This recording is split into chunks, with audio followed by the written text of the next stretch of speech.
Hello friends, जय हिंद, वंदे मातरम। Welcome back to our YouTube channel. Friends, आपने एक व्यक्ति का नाम जरूर सुना होगा जिसका नाम है जॉर्ज सोरोस।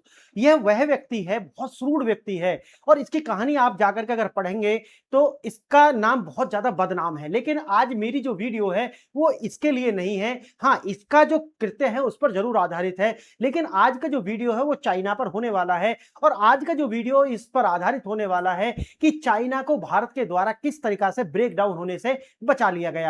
आज मैं बात करने वाला हूं एक ऐसे व्यक्ति की जिसने चाइना को तोड़ने की पूरी प्लानिंग बनाई हुई थी। है तो वो भी चाइना का ही व्यक्ति, लेकिन वो जॉर्ज सोरोस का एजेंट था, जिसे हम सीआईए डीप स्टेट बोलते हैं। एक व्यक्ति था जिसका नाम था लियांग हेंग। ये जो लियांग हेंग है, ये कोलंबिया यूनिवर्सिटी में अपनी पढ़ाई करता था और जब इसकी पढ़ाई पूरी हो चुकी थी उस समय पर इसके द्वारा एक किताब लिखी गई और किताब का नाम था सन ऑफ रिवॉल्यूशन। ये जो सन ऑफ रिवॉल्यूशन है उस समय पर बहुत महत्वपूर्ण किताब थी। ये बात हम कर रहे हैं लगभग 75-76 के आसपास की। अब ये जो किताब थी इसने बहुत ज्यादा पॉपुलैरिटी पाई, बहुत बिकने वाली किताब बनी। अब जैसे ही किताब बनी और ये जो व्यक्ति है इसको बहुत ज्यादा पॉपुलैरिटी मिलनी शुरू हो गई। ये जो किताब है इसका भी आप थोड़ा सा सुन लीजिए। ये जो किताब थी ये माओ जेडोंग के ऊपर थी।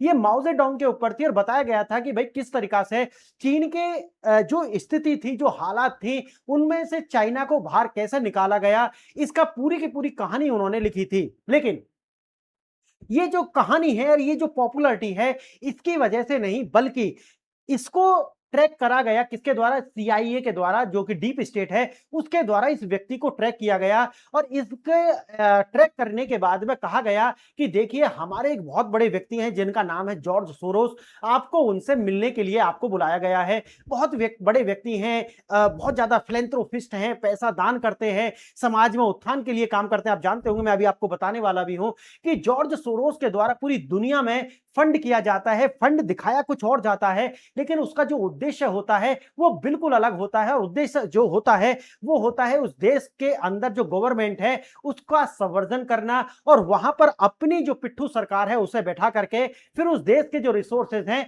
वो अमेरिका की जो गवर्नमेंट है और अमेरिका की जो एजेंसी है उनको दिलाना। दिखाना क्या है? दिखाने का जो है वो ये है कि हम गरीब समाज की मदद करते हैं, समाज के जो गरीब तबका है उसे बाहर निकालते हैं, हेल्प करते हैं और समाज का उत्थान करते हैं। तो दिखाते ये है, लेकिन करते क्या है? जो मैंने आपको बताया, सरकार को टॉपल करना है, गिराना है और वहां पर अपने मन की सरकार बैठानी है, ये काम करता है। देखिए, ये जो जॉर्ज सोरोस है, मैं अगर आपको कहानी बताऊं उससे पहले थोड़ी सी एक बात और बता देता हूं।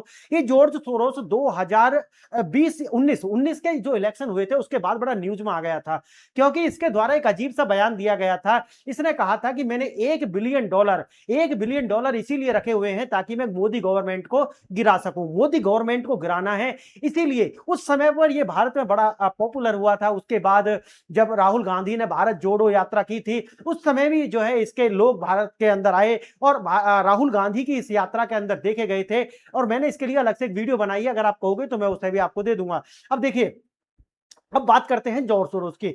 अब ये जो व्यक्ति था जिसके द्वारा किताब लिखी गई थी, जिसका नाम मैंने आपको बताया लियांग हेंग, इसके द्वारा इसको मिलाया गया किससे? जॉर्ज सोरोस से। जब ये जॉर्ज सोरोस से मिलता है तो जॉर्ज सोरोस और इसके बीच में एक मीटिंग होती है।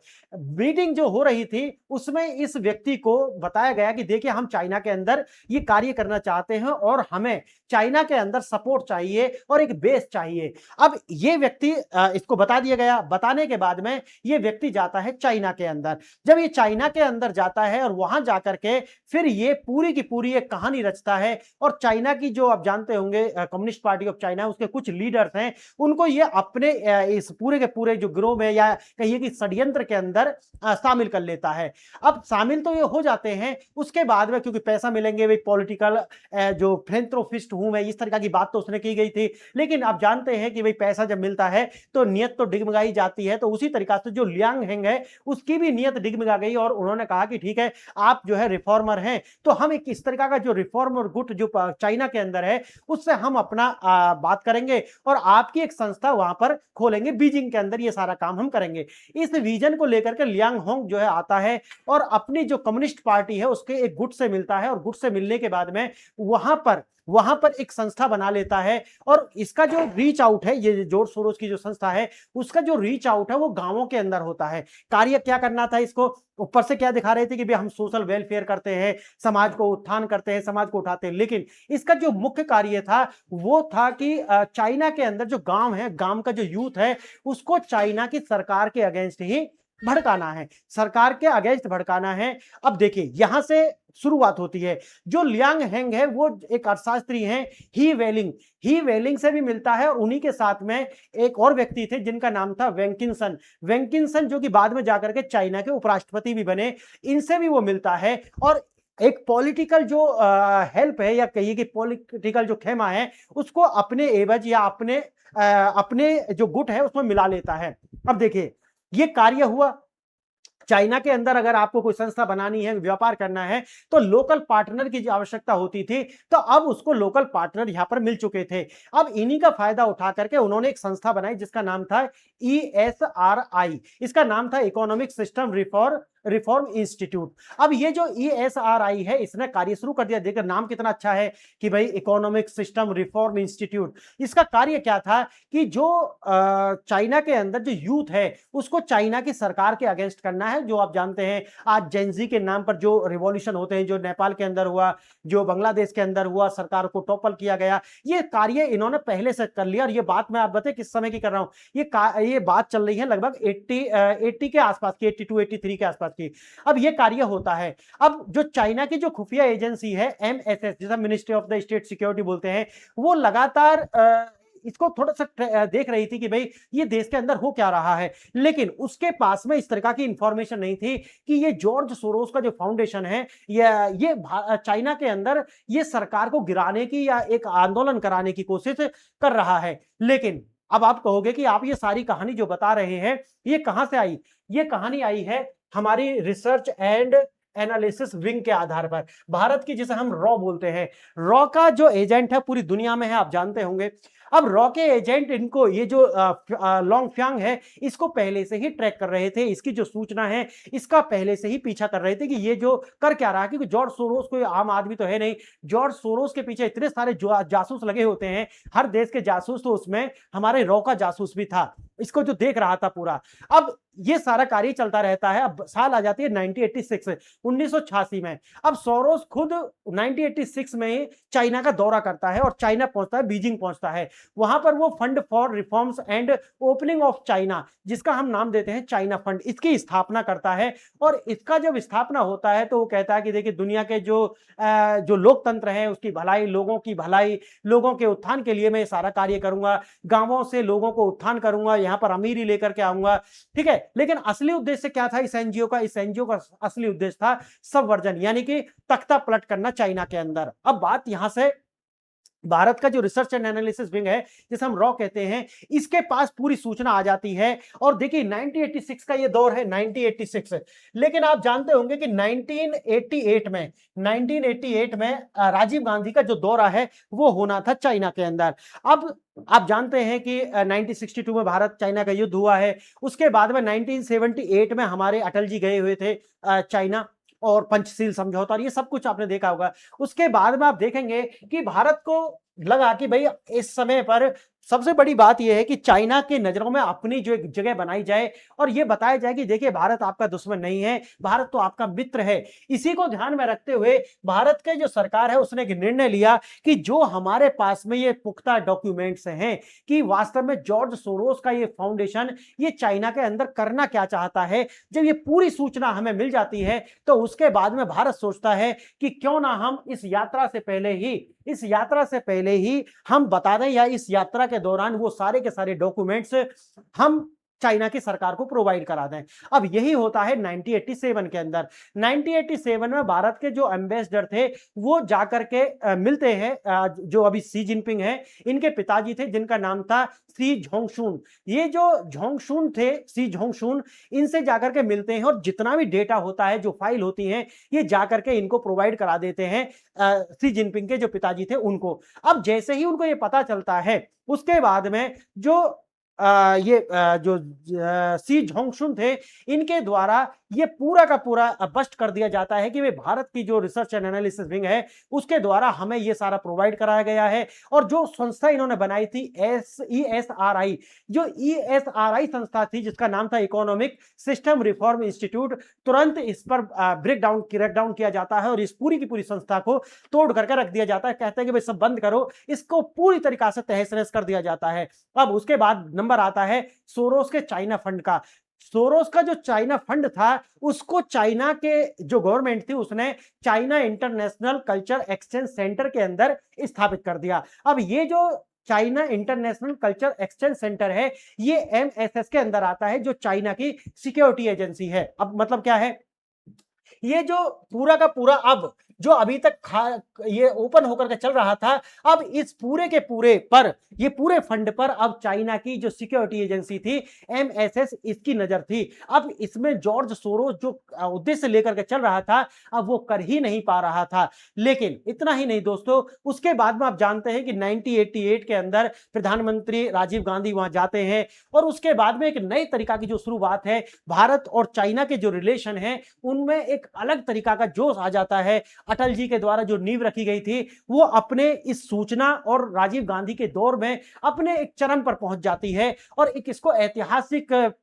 मुलाकात बताया जाता है, टिपिंग पॉइंट बताया जाता है। बहुत सारे इस मुलाकात को नाम दिए जाते हैं। अब ये तो यहां चैप्टर खत्म होता है, लेकिन जो बीज बो दिए गए थे, जो बीज 1976 के बाद में 1976 के बाद में लगातार ये जो चाइना के अंदर जॉर्ज सोरोस फंड और ये जो ESI जो संस्था जो कार्य कर चुकी थी, उन्होंने जो बीज बोए थे अब उसके फल आने का समय आ चुका था। अब 1989 में चाइना के अंदर वही जेनजी टाइप का स्टूडेंट रोड पर आ जाते हैं और चाइना की सरकार के खिलाफ क्या करते हैं, विद्रोह कर देते हैं। अब 1989 में जब ये विद्रोह होता है तो चाइना के पास में पहले से न्यूज थी जो मैंने आपको बता दिया है। अब चाइना की सरकार क्या करती है कि ये जो यूथ थे इनके ऊपर क्या चला देती है, एक रोलर जो होते हैं ना, रोड रोलर्स, इनके ऊपर चढ़ा देती है और इस घटना का नाम है तियाननमेन स्क्वायर चौक। आप डाल करके इसे पढ़ेंगे तो आपको पता चलेगा पूरी दुनिया के अंदर, और देखिए चाइना के अंदर तो इसको आप सर्च भी नहीं कर सकते, ये आएगा भी नहीं क्योंकि चाइना ने इसको पूरी तरीका से इरेज करा हुआ है। तो तियाननमेन स्क्वायर जो विद्रोह के नाम से जाना जाता है और वहां पर इनको कुचल कर रख दिया जाता है स्टूडेंट विंग को पूरी तरीका से, और यहां पर CIA के द्वारा जो ये एजेंडा चलाया गया था ये एजेंडा पूरी तरीका से फेल हो जाता है। अब याद करिए दोस्तों, मैंने कितनी सारी वीडियो बनाई है और अगर आपने अभी गौर भी किया हो तो 2 दिन पहले ही चाइना ने सबसे बड़े 2 अधिकारी जो कि पॉलिटिकल सिस्टम में भी थे उनको फांसी की सजा सुनाई है। क्यों? उन्होंने माना है कि ये CIA के एजेंट्स हैं। आप गूगल करके पढ़ना कि चाइना ने अभी कल परसों में 2 अधिकारियों को जो कि पॉलिटिकल सिस्टम में भी थे उनको फांसी की सजा सुनाई है। अब आप देखोगे ये CIA के एजेंट, और मैंने इतनी सारी वीडियो बनाई और मैंने बताया है कि CIA ये जो 1986 1987 के अंदर जॉर्ज सोरोस का ये पूरा का पूरा जो एजेंडा था, इसको जब तो भारत की रॉ के द्वारा इसको बस्ट किया गया और ये पूरी की पूरी जो कहानी है इसको खत्म किया गया। लेकिन आप जानते हैं कि जॉर्ज सोरोस डीप स्टेट इसमें महारत हासिल है, वो आसानी से बैठने वाले नहीं है। वो लगातार आज भी चाइना को डिस्टर्ब करना, चाइना की जो रिजीम है उसे पलटने के लिए आज भी कार्य कर रहे हैं और ये कार्य जब तक जारी रहेगा जब तक वो चाइना को तोड़ ना दें। अब चाइना और वीक होगा। मैंने एक वीडियो बनाई थी, आपको याद होगा कि चाइना का जो रियल एस्टेट है वो अपने आप में एक बहुत बड़ा कहर लेकर के आने वाला है चाइना के लिए। तो ये जब कहर आएगा, चाइना कमजोर होगा, वो समय सबसे ज्यादा मुफीद समय होगा कि चाइना को तोड़ दिया जाए और चाइना की सरकार को पलट दिया जाए। ये सारी की सारी स्लाइड्स जो है मैंने वही आपको लिखा हुआ है। सोरोस और लियांग के बीच की जो दोनों के बीच में जो बात हुई है वो सारी मैंने यहाँ पर लिखी हुई है। ओपन सोसाइटी फाउंडेशन के बीच उन्होंने बताया कि मेरे पास में, और ये जो ओपन सोसाइटी फाउंडेशन है भाई साहब, पूरी दुनिया के अंदर जितने भी पॉलिटिकल टॉपल्स होते हैं, जो भी तख्ता पलट होते हैं, ये सारे के सारे में इसके बीज आपको नजर आएंगे। भारत के अंदर आप JNU में जाइए, आप AMU में जाइए, इसके बीज आपको इसकी फंड वहां पर भी नजर आ जाएंगे। देखिए चाइना फंड की स्थापना 1986 में हुई थी जॉर्ज सोरोस के द्वारा। राजीव गांधी का जो विजिट है 1988 में हुआ है। अब देखिए तियाननमेन स्क्वायर 1989 में हुआ है, ये वही है जो इसके बीज बोए गए थे। 1980 के दशक में वहां पर खुफिया ऑपरेशन इसको रॉ के द्वारा अंजाम दिया गया। 1984 में कोलंबिया यूनिवर्सिटी से इसे निकाला गया और इसके द्वारा जो किताब लिखी गई, जो कहानी मैंने आपको पूरा बताई है, किताब का नाम है सन ऑफ रिवॉल्यूशन। और इसी पुस्तक में माओ जेडोंग का कहानी बताई गई कि किस तरीका से उन्होंने चाइना को इससे बाहर निकाला, जिस तरीका का डेस्टिट्यूट चाइना के अंदर जो गरीबी थी और जिस तरीका से चाइना को पूरी तरीका से कम्युनिज्म ने और कम्युनिज्म इकोनॉमिक सिस्टम ने खत्म कर दिया था, इन्होंने किस तरीका से इससे बाहर निकाला। अब ये वही है कि दोनों के बीच में मुलाकात होती है, 5 घंटे वो मुलाकात चलती है और ये पूरा का पूरा ये कहाँ होती है मुलाकात, ये न्यूयॉर्क शहर के अंदर होती है और 5 घंटे लंबी चर्चा होती है। पॉलिटिकल फिलैंथ्रोपी बताया अपने आप को, ओपन सोसाइटी फाउंडेशन के विषय में बताया और बताया कि भाई किस तरीका से हमारे जो एनजीओ हैं वो लिबरलिज्म और उदारवाद को बढ़ावा देते हैं, देश के अंदर हम डेमोक्रेसी लाते हैं, पूंजीवाद की स्थापना करते हैं और लोगों को गरीबी से बाहर निकालते हैं। ये वो सारा है। देखिए जॉर्ज सोरोस की फंडिंग, उसके बाद में लियांग हेंग ही वेलिंग वो व्यक्ति है जिससे जाकर के चाइना में मिला और झाओ जियांग ये चाइना के वही हैं जो कि शी जिनपिंग के पिताजी हैं। आगे देखना गेम प्लान क्रियान्वयन कैसा होना था, द चाइना फंड बनाया गया 1986 के अंदर। आप जानते हैं कि किस तरीका से जॉर्ज सोरोस जाता है और चाइना फंड की स्थापना करता है और 1980 के दशक में चीन में विदेशी निवेशकों के लिए एक लोकल पार्टनर होना जरूरी था, इसीलिए जॉर्ज सोरोस और ESRI यानी कि इकोनॉमिक सिस्टम रिफॉर्म इंस्टीट्यूट की स्थापना की गई। MSS यानी कि ministry of the state security, इसके अंदर ही फिर इसको जॉर्ज सोरोस फंड को रख दिया गया और इस तरीका से भारत के द्वारा ये सारे के सारे जो सबूत थे वो चाइना की सरकार को दिए गए ताकि गुडविल बनाई जा सके और बताया जा सके कि भारत आपका मित्र है। और ये सारे साक्ष्य देने के बाद में ये जो झाओ जियांग जो थे, झाओ जियांग ये उस समय पर जर्नल थे और उस की जो पूरी सूचना दी जाती है और पूरी तरीका से बाओ टोंग जो उनके मुख्य सचिव थे, इन दोनों के द्वारा ये पूरी जो रॉ की ऑब्जर्वेशंस थी, जो रिपोर्ट्स थी, इनको एग्जीक्यूट करके ये सब कुछ बंद कर दिया जाता है और अपने देश को टूटने से इन दोनों के द्वारा बचा लिया जाता है। तो फ्रेंड्स आज का लेक्चर यही था। बताइए कि लेक्चर आपको कैसा लगा। लेक्चर अगर अच्छा लगा है तो वीडियो को शेयर कीजिए और बताइए एक चीज और मैं आपसे पूछना चाहता हूं कि ये बताइए कि वास्तव में क्या भारत को ये गुडविल जेस्चर के दिखाने के लिए कार्य करना चाहिए था या वास्तव में जो हमारा दुश्मन था चाइना 1962 में, आपने देखा होगा, क्या चाइना को टूटने देना चाहिए था? आपके विचार क्या है आप भी बताइए। क्या ये गलती थी या फिर हम कहें कि गुड बॉय सिंड्रोम से भारत ग्रसित है और ग्रसित था? तो वीडियो देखा इसके लिए धन्यवाद। जय हिंद, जय भारत।